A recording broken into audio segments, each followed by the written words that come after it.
앞서 보신 것처럼 오늘 이상민 장관의 해임 건의안이 통과되면서 이제 최종 인사권자 윤 대통령에게 관심이 쏠리고 있습니다. 당장 국회는 어떻게 돌아갈지 취재기자 통해서 좀 더 알아보겠습니다. 최수연 기자 나와 있습니다.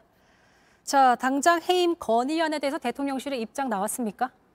대통령실은 오늘은 일단 별도의 입장을 내지는 않았습니다. 오늘 대통령실 고위 관계자와 얘기를 좀 나눠봤는데요. 현재 입장은 없다고 했습니다. 그러면서 입법부 차원에서 상징적인 의사표현을 한 것인데 바로 즉각적인 입장을 낼 사안은 아니라고 말했습니다. 특별히 입장을 내지는 않았지만 사실상 거부 방침을 나타낸 것으로 해석됩니다. 네, 그렇게 해석되고 있군요.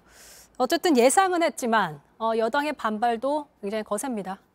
네, 맞습니다. 먼저 국정조사위원 전원이 사퇴 선언을 했고 내부에서는 이번 국정조사 합의 자체가 문제라는 얘기도 나왔습니다. 국민의힘 장제원 의원은 소셜미디어에 이렇게 얘기를 했는데요. 국정조사는 애초에 합의해줘서는 안 될 사안이었다, 이렇게 얘기를 했습니다. 또 주호영 원내대표는 이재명 방탄국회라고 반발을 하면서 다음 총선에서 민주당의 의석수를 줄여달라고 강조하기도 했습니다. 여야가 지금 강대강 정국으로 점점 치닫고 있는 모습인데 이렇게 되면은 지금 15일 예산안 처리 가능합니까?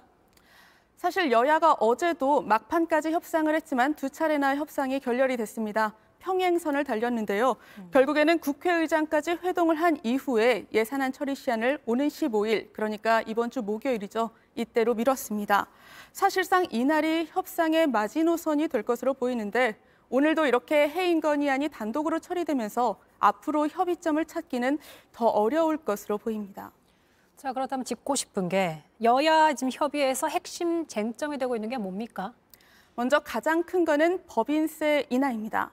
국민의힘은 투자 활성화를 위해서 법인세 최고 세율을 25%에서 22%로 인하하는 안을 제시를 했습니다. 반면 민주당은 이는 일부의 대기업을 위한 초부자 감세라면서 반대하고 있습니다.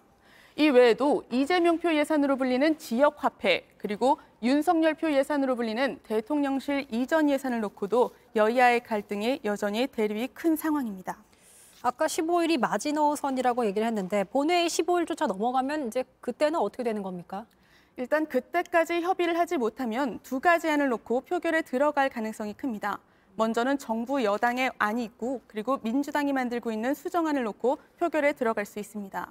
오늘 이재명 대표는 민주당 표에 감액 예산안을 만들어서 처리하자고 했습니다. 증액은 정부 승인이 있어야만 가능하지만 감액은 정부 승인이 없어도 국회 차원에서 처리가 가능하기 때문입니다. 국민의힘은 상당히 반발하고 있는데 이 양측의 입장 모두 들어보겠습니다. 서민 지원 예산을 증액하진 못하더라도 우리 서민 삶에 도움이 되도록 서민 감세는 우리가 얼마든지 이미 법안이 자동 상정돼 있기 때문에 처리가 가능하다.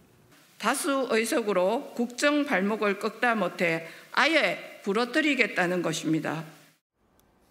역대 국회에서 이렇게 예산안이 여야의 합의 없이 처리된 적은 없습니다. 이렇게 될 경우에는 전국이 얼어붙게 되고 또 민생을 외면했다는 비판에서 양측 모두 자유로울 수가 없습니다. 일단 여권에서는 오늘 오후에 비공개로 고위 당정회의를 열면서 향후 대안에 대해서 논의를 하고 있습니다. 앞으로 5일 동안 여야가 어떤 모습을 보일지 잘 지켜봐야 할 것 같습니다. 네, 알겠습니다.